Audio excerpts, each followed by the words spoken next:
അങ്ങനെ ഇന്ന് ഞങ്ങൾ കൊട്ടിയൂർ പോവുകയാണേ. രാവിലെ തന്നെ എണീറ്റ് കുളിയൊക്കെ കഴിഞ്ഞ് പെട്ടെന്ന് തന്നെ റെഡിയായി. ഭയങ്കര എക്സൈറ്റഡ് ആണ്. കാരണം എന്താണെന്ന് വെച്ചാൽ എൻ്റെ ഓർമ്മ ശരിയാണെങ്കിൽ എൻ്റെ 5ഓ 6ഓ ആ ഒരു വയസ്സിലാണ് ഞാൻ ആദ്യമായിട്ട് കൊട്ടിയൂർ പോകുന്നത്. അവസാനമായിട്ടും കൊട്ടിയൂർ പോകുന്നത് അന്ന് തന്നെയാണ്. അങ്ങനെ അച്ഛനോടൊക്കെ ബായ് പറഞ്ഞ് ഞങ്ങൾ വീട്ടിൽ നിന്ന് ഇറങ്ങി.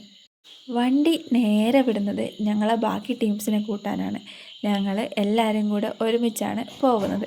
പോകുന്ന വഴിയിൽ നന്നായിട്ട് ഫുഡൊക്കെ കഴിച്ചിട്ടാണ് ഞങ്ങൾ വിട്ടത്. പോകുന്ന വഴിയിൽ സേവാഭാരതിൻ്റെ വക ഉപ്പുമാവും സാമ്പാറും. അറ്റ് ലാസ്റ്റ് ഞങ്ങൾ കൊട്ടിയൂരെത്തി. എത്തിയപ്പോഴേക്കും ഫുള്ള് തിരക്ക്, ഒന്നും പറയാനില്ല. പോകുന്ന വഴി മുതൽ വണ്ടി ബ്ലോക്കായി. അതിനുശേഷം ഫുൾ ആൾക്കാർ. എന്നാലോ കേരളത്തിലെ ആൾക്കാരെക്കാളും കൂടുതലുള്ളത് കർണാടകത്തിലെ ആൾക്കാർ. അതാണ് അത്ഭുതം. അത്രയും ആൾക്കാർ എന്ന് വെച്ചാൽ അത്രയും ആൾക്കാർ. തിക്കും തിരക്കും ഒന്നും പറയണ്ട. ആ സമയം എൻ്റെ മനസ്സ് തോന്നിപ്പോയി, ഏത് നേരത്താണോ ദൈവമേ എനിക്ക് വരാൻ തോന്നിയെന്ന്. എന്നാലും പോയതിൻ്റെ ഭയങ്കര സന്തോഷമുണ്ട്, ഭയങ്കര സാറ്റിസ്ഫാക്ഷനുണ്ട്.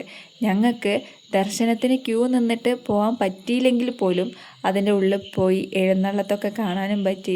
അങ്ങനെ എനിക്കും ദർശനും അവിടുന്ന് കുറച്ച് നേരം സ്പെൻഡ് ചെയ്യാൻ പറ്റി. ഞങ്ങൾ പിള്ളേരും അമ്മമാരും കുറച്ച് നേരം മാറി നിന്ന് ബാക്കി എല്ലാവരും ദർശനത്തിന് പോയി. എന്ത് തന്നെയായാലും അടിപൊളിയേനു.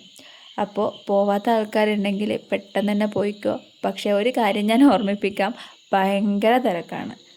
ഏറ്റവും കൂടുതലുള്ള ആൾക്കാരെന്ന് വെച്ചാൽ കർണാടകത്തിലുള്ള ടീംസാണ്. എങ്കിൽ പോലും അടിപൊളിയാണ്. അപ്പോൾ ഓക്കെ, ബൈ.